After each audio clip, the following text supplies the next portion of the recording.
السلام علیکم۔ انسان کو اس کائنات پہ رہتے ہوئے مختلف طرح کی پریشانیوں کا سامنا کرنا پڑتا ہے، اور انسان ہونے کے ناطے اس کو پریشانیاں آ ہی جاتی ہیں۔ مختلف قسم کی پریشانیوں کا سامنا انسان کرتا ہے معاشرے میں۔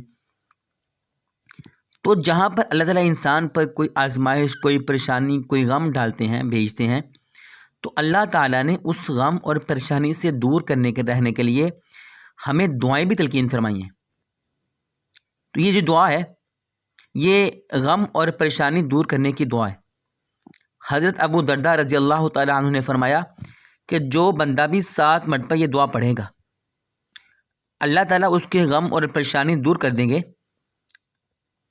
اور وہ دعا آسان ہے، حسبی اللہ لا الہ الا هو علیہ توکلت وہو رب العرش العظیم۔ آسان دعا ہے، حسبی اللہ لا الہ الا هو علیہ توکلت وہو رب العرش العظیم۔ اللہ مجھے کافی ہے، اس کے سوا کوئی معبود نہیں، اسی پر میں نے بھروسہ کیا اور وہ عرش عظیم کا رب ہے۔ اس دعا کو یاد کر لیجئے، لکھ لیجئے اور ویڈیو کو شیئر کر دیجئے۔ بہت شکریہ۔